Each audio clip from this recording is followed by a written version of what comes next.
There are a million people out here that want to help you, but it is a two-way street.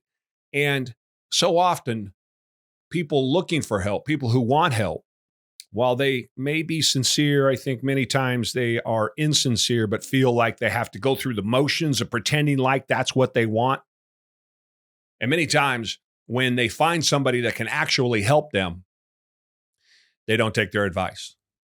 I can't tell you the number of times in business that I have given advice to somebody. This is advice earned in the field, practical advice based on experiences that I have gone through, only to have them, they being the person who asked the question, I've talked about this before, throw that question right back at me and tell me why it is they can't do that thing that they just asked me for advice on.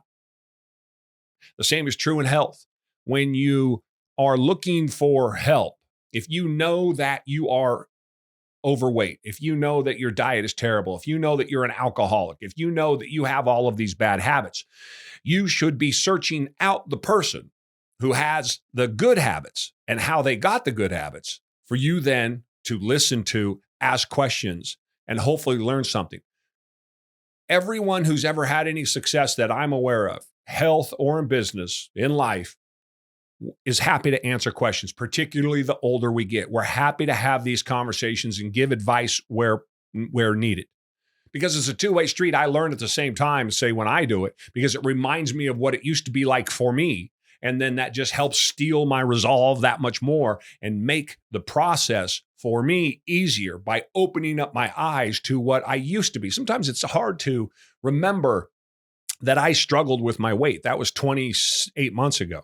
Sometimes it's easy when you've had success monetarily to forget what it is to struggle monetarily. And so answering those questions and having these conversations with people, if you're open to it and humble, it can help take you back to that. So you try to keep that edge and stay sharp. So it's a two-way street. At least for me, that's why I enjoy talking about it. But what I really don't enjoy, and what I absolutely refuse to do, is when I answer a question, when someone asks it and I answer it, and 8 words into the answer, as I've said many times before, I get interrupted. It is a pandemic interrupted by the person who asked me the question in the first place, typically either telling me the answer to the question or telling me why they can't do the advice that I'm 8 words into giving them. It's a real issue. This whole game of getting in shape or finding success is right here in your head. You have to find it here. You have to conquer it here. And if you can't conquer it there physically, or the rest of it, the results mentally that you're looking for, say if you're trying to grow a business, become an entrepreneur, or lose weight, whatever it is, it starts in that head. And if you can't conquer it there, you won't conquer it anywhere. And it starts by shutting up and listening.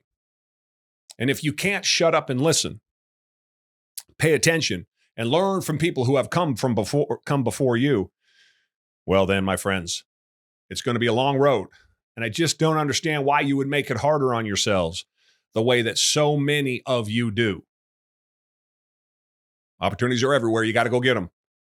Go for a walk.